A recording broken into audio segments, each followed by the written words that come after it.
Estamos hablando de Gálatas, capítulo 1, versículos del 1 al 10. Entonces, en los 3 primeros versículos el apóstol Pablo inicia su salutación y él expresa seguro de quién es, porque él dice apóstol de Cristo, el apóstol Pablo. Entonces pone su nombre indicando Pablo, apóstol. Cuando nosotros vemos que él muestra su identidad en el saludo, entonces podemos entender que muchas veces los creyentes no aplicamos la identidad en Cristo Jesús. Y no tener una identidad con Cristo Jesús nos puede producir muchos problemas en diferentes lugares o entornos que nos manifestamos, que nos desenvolvemos. El no entrar con nuestra identidad hace que neguemos prácticamente a ese Cristo que ya lo conocemos. Y esa actitud hace que seamos unos en la iglesia y otros fuera de la iglesia. Entonces, él también aclara y dice que viene de parte de Cristo, de parte del Padre, no de ningún hombre. Entonces, menciona la posición del Padre y la posición del Hijo y lo que hizo el Padre enviando a su Hijo a la salvación eterna para toda la humanidad. Indica que el Padre resucitó esta obra única, esta obra perpetua de salvación. Al dar una posición al Padre y una posición al Hijo, el apóstol nos indica el principio de autoridad. Y el principio de autoridad es una característica que tiene un hijo de Dios. Cuando nosotros nos vamos a diferentes lugares o en la misma casa, podemos vivir de una manera ordenada, organizada. Cuando marcamos el principio de autoridad, es fundamental y es básico que nosotros vivamos con el principio de autoridad. Versículos del 1 al 5, Jesús se entrega, dice, por nuestros pecados, por librarnos de este mundo malo, por voluntad del Padre. Es lo que expresa en su carta a los Gálatas o a Galacia el apóstol Pablo. Entonces, hoy podemos caer en minimizar la obra de la cruz. Él está recalcando que el Padre mandó al Hijo y como un recordatorio de lo que hizo. La obra de la cruz para nosotros es básica y fundamental porque de esta manera estaríamos viviendo una vida intercambiada. De eso se trata la obra de la cruz, que ya no vivo yo, mas Cristo vive en mí. Los siguientes versículos dice, hay un único evangelio. El versículo 6-7, el apóstol se asombra de que tan pronto hayan cambiado el Cristo que Él los presentó, dice, tan pronto cambiaron, me asombro, el Cristo que los llamó, ahora se van a otro evangelio. Pero también aclara y dice, no existe otro evangelio, solo es algo que perturba y pervierte el evangelio de Cristo.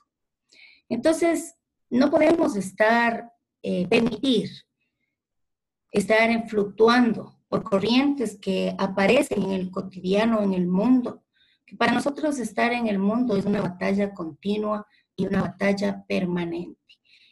Apropiarnos que el Señor ya nos dio la victoria y de esta forma cuidamos lo que vemos, cuidamos lo que oímos o escuchamos y también cuidamos a dónde vamos. Depende muchísimo que nosotros cuidemos, como el apóstol les insta, que existe un único evangelio. Cuidar el evangelio es la gran comisión en acción. El evangelio, como todos sabemos, proviene del vocablo griego que significa buenas nuevas. Al indicar las buenas nuevas, sabemos que hace el relato de la existencia de Cristo, los milagros de Cristo y los seguidores de Cristo. Entonces, la palabra del Señor es eterna y permanece para siempre. Ahora, nosotros como creyentes somos esos seguidores de Cristo, servidores de Cristo. Y el versículo del 8 al 10, dice el apóstol en el versículo 8 y 9, aclara y repite, dice, sea anatema. Aclara que si los ángeles o los mismos apóstoles les enseñarían otro evangelio que no sea el de Jesucristo, sea anatema. Y en ese momento la palabra está haciendo referencia, sea maldito, es decir, sea apartado o cortado del cuerpo de Cristo.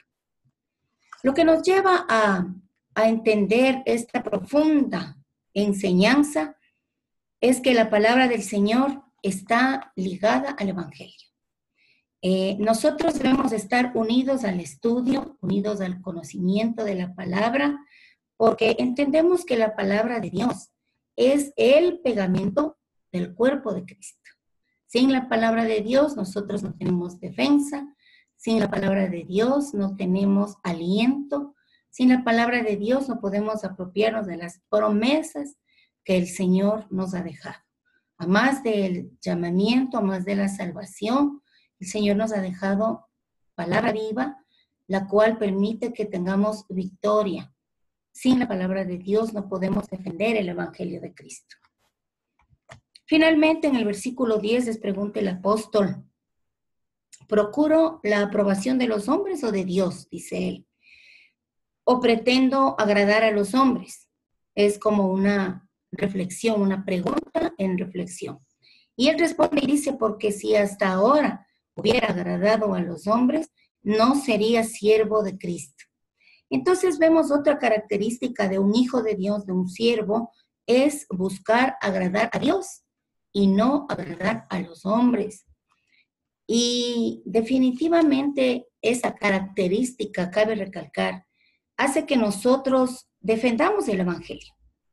Agradar o buscar la aprobación de los hombres, primeramente, es callar el Evangelio. Si tú y yo agradamos a los hombres, callamos el Evangelio. Si agradamos a los hombres, negamos el Evangelio.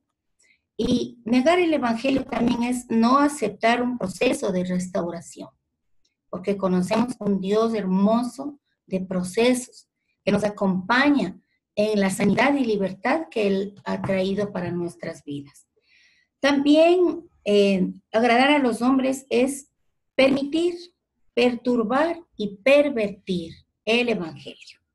Entonces, nuestra vocación y llamado es cuidar y compartir el Evangelio vivo, el Evangelio puro. Para eso estamos nosotros llamados, para llevar las buenas nuevas. El Evangelio de Cristo precisamente es la gran comisión. Para eso fuimos llamados y para eso el Señor Jesucristo tuvo ese amor único de salvar nuestras vidas. Esta es la palabra del Señor que en esta mañana nos insta, nos comparte, nos convoca una vez más. La palabra de Dios llega a nuestros corazones.